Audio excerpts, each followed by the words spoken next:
So, thank you all for coming, and I want to thank my colleagues behind me here, and I want to particularly thank Senators Murray and Duckworth and Booker for their relenting work on IVF and women's reproductive health care. Today, Republicans will be called to answer a simple question.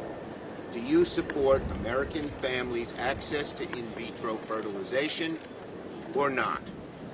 Again, here's what we're asking our Republican friends. Do you support American families' access to in vitro fertilization or not? For many Americans, starting a family is one of the greatest joys there is. Yet millions of Americans struggle with the defeating battle of infertility every single year. Sadly, as we've learned this year, access to IVF can no longer be taken for granted. From the moment the MAGA Supreme Court eliminated Roe, the hard right made clear that they'd keep going. In Alabama this year, we saw just how vulnerable IVF has become as the next target of ultra-conservatives. Since then, we've seen Republicans tie themselves in knots over their support for IVF, claiming they support access to IVF, support insurance paying for IVF treatments, support helping families pay for IVF. And then, when the rubber hits the road, they vote no. Because here's the secret. Republicans want people to think they support IVF because they know how unpopular that position is. They want to keep their true agenda hidden from the public. But look at conservative groups like the Heritage Foundation and some of the main groups that led the charge to strike down Roe. They speak plainly and clearly, saying IVF is their next target. There are groups of these are the groups Republicans listen to. These are the groups who set their agenda. They want to insert government into IVF decisions and tell a woman and her doctor what she can and cannot do when it comes to IVF. If Republicans get their way, the IVF services that so many families depend on are very much at risk. This is Kate Farley and her beautiful family from, hold it on this side. Okay, great. This is Kate Farley and her beautiful family from Irvington, New York. I brought Kate to the State of the Union as my guest. She was then 37 weeks pregnant. Now, she has become a mother to her second child, thanks to the scientific miracle of IVF. Kate and her family. Look at this beautiful family. Look at that beautiful baby. All because of IVF. Kate cried when she heard the Alabama court decision, wondering how people could be so cruel to take away the right to a procedure she desperately needs to start a family. And I have some of Kate's empathy personally. I am the father of a beautiful grandchild because of the miracle of IVF. So, today we're working to make sure no kind of family has to face the obstacle that Kate and her family did, Kate Farley. And that's why today the Senate will vote again on the Right to IVF Act. It's time for Republicans to live up to their words. It's time to vote. If Senate Republicans vote no today and strike IVF protections down yet again, it'll be further proof that Project 2025 is alive and well. If people want to see how strong Project 2025's grip is on the GOP, the outcome of today's IVF vote will be very revealing. And yet, by all accounts, there's every reason in the world for senators to all vote yes today. Today's vote is a motion to reconsider. We're asking Republican colleagues if they believe this bill and protecting the very essence of IVF is worth debating. Republicans say they're pro-family. Well, there's nothing more pro-family than IVF. Our bill makes IVF a right for all. It would make insurance companies cover IVF, making it more accessible for millions more Americans to expend their families. And expanding insurance coverage for IVF is not a partisan issue. A survey from Pew Research showed 7 in 10 Americans say access to IVF is a good thing. Just 8% oppose it. 8%. We can't let the 8%, the hard right fringe, dominate our politics and dictate what we do. And despite all that, 3 months ago, nearly every Republican senator voted against protecting IVF in this chamber. Now, apparently, some of our Republican colleagues have forgotten about this vote. The junior senator from Oklahoma said there's never been a vote taken on protecting access to IVF. That's astounding. Vital protection for families nationwide, and Republicans can't even remember it. Well, today will jog Republican memories. So today, our Republican colleagues get their second chance, either to stand with American families that struggle with infertility, or stand with Project 2025 in the quest to roll back all reproductive freedoms. It's not hard. If Republicans truly care about American families, they should vote yes. Senator Murray. Well, thank you so much. Later today, we will be voting for the second time on our Right to IVF Act, a bill that protects the right to IVF nationally. It lowers the cost of IVF for families with stronger insurance coverage requirements, and it helps more veterans and service members get IVF.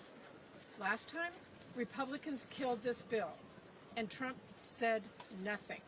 Now he says he is a leader on IVF. Well, that tells me two things. First, he probably doesn't understand what IVF is. And secondly, he doesn't understand what leadership is.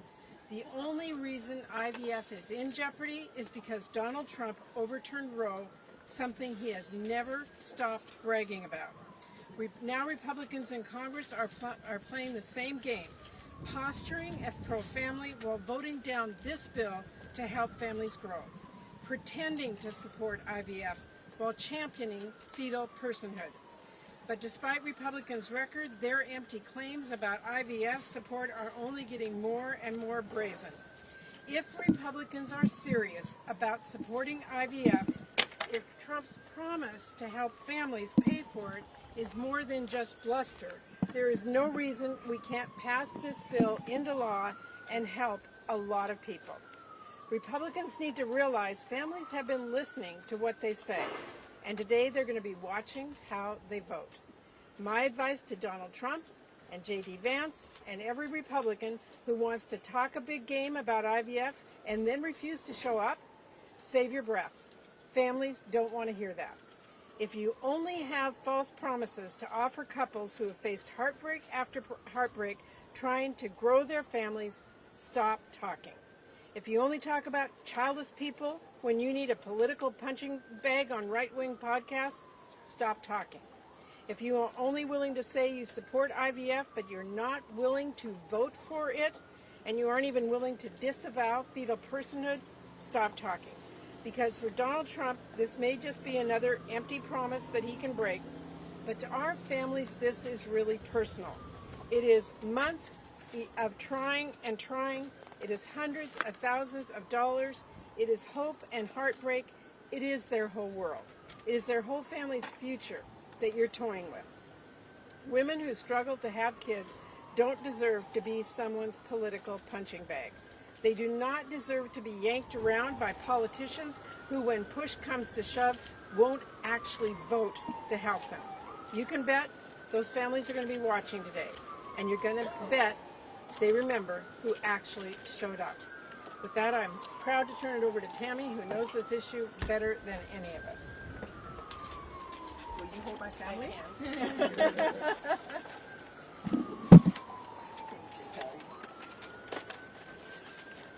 Thank you, Patty. Thank you, Leader Schumer. As you can see, this is my family, and my girls have very different personalities, as you can tell from the photo.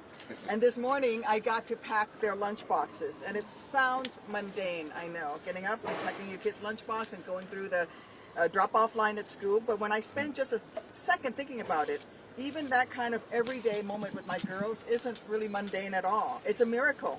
Because after 10 years of struggling with infertility, after being wounded in combat, I was only able to have my girls through the miracle of IVF. The only reason there was PB&Js for me to make this morning, and the only reason there is tiny sneakers for me to Velcro, is because after I came home from war, I had the freedom to seek the health care I needed to make my dream of going from Tammy to mommy a reality. But now, thanks to Donald Trump, that right to get reproductive care is at risk for millions of women across this great nation. Look, I doubt that Donald Trump even knows what the acronym IVF stands for. Heck, I'm not even sure half the time that he can spell IVF. But, you know, and despite the incoherent, delusional, and frankly embarrassing ramblings that came out of his mouth last week, he is the reason that IVF is at risk in the first place. He's like a bank robber who steals cash out of the till and flees the scene. Then he expects a reward for calling the police to report that there had been a crime. So while it may now be convenient for him to claim that his support of IVF is as huge as the made-up crowd sizes at his rallies, we know the truth. He is to blame. He and every other Republican who cares more about staying good with Trump than about doing good for the American people that they are supposedly serving. Women in this country have been through enough. What women don't need is a man who was found liable for sexual abuse controlling what we can or cannot do with our bodies. What we don't need are politicians who have sworn fealty to a convicted felon treating us like we are the criminals. Listen, I'm sure that some of my Republican colleagues are going to run to the nearest camera to claim that their actions have simply been misunderstood. Well, to those colleagues, I say that today's vote is your chance to put your vote where your mouth is, to prove that you believe that every woman in this country deserves the chance to be called mommy without also being called a criminal. Because look, when I went to war to defend this nation's rights and freedoms, I expected that those freedoms to remain when I returned. And I did it because I believe so deeply in the importance of that mission. I'm not asking Republicans to head into combat to show that they care deeply too. I'm not asking them to do anything difficult at all, really. All I'm asking of them is to simply support this bill that could represent millions of women's only chance of starting a family. All I'm asking of them is to vote in a way that reflects the position they claim to have when they're spouting talking points on cable news. With that, I'll hand it over to my good friend, Senator Booker.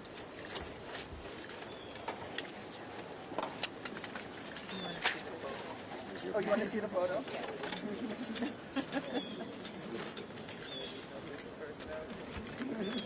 So this press conference should not be necessary. We should not have to be here. Unfortunately, Donald Trump's Supreme Court has thrown so many of the fundamental rights of Americans into crisis. We've seen reproductive care. We've seen marriage equality. We have seen so many of the things from workers' rights to civil rights that we've relied on literally for a generation now force us to show more strength in our activism to defend those fundamental rights. I'm grateful for Leader Schumer in securing some key rights, like us moving as a Congress to secure marriage equality in our country despite Donald Trump's Supreme Court putting it in jeopardy. I'm grateful for the leadership of the Senate that has, again, pushed to secure access to abortion care on the floor for a vote to see where people stand. And here we are yet again, just as we were with marriage equality or abortion rights, where the overwhelming majority of Americans support an issue, support a right that the Supreme Court has put in jeopardy, that Donald Trump's Supreme Court has put in jeopardy. We are in a nation where it is not controversial that parents should have access to reproductive care. We have an infertility crisis both here in America and globally, with 1 in 6 families facing infertility.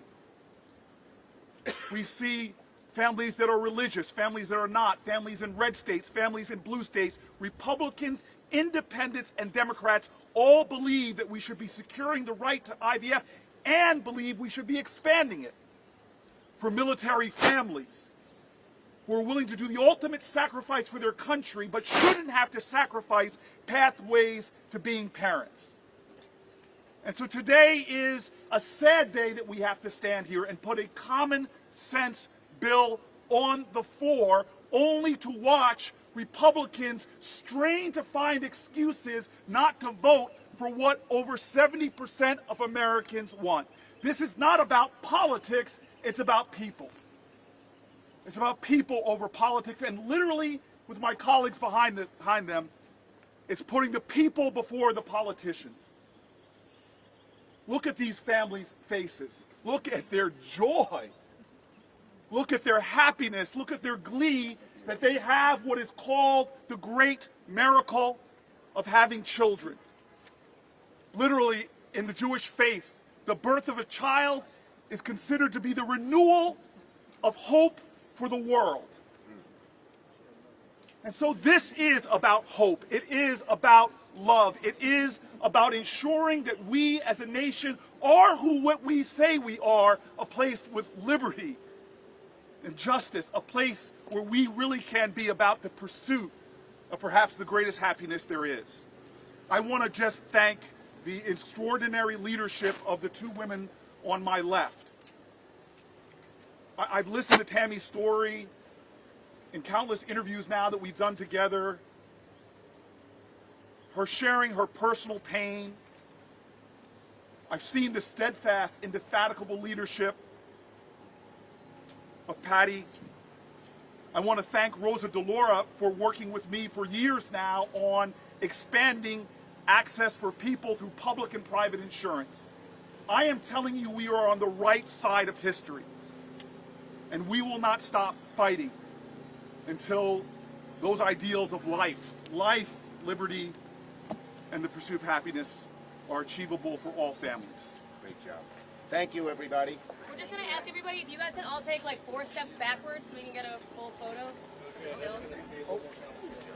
That was great. These pictures are so beautiful.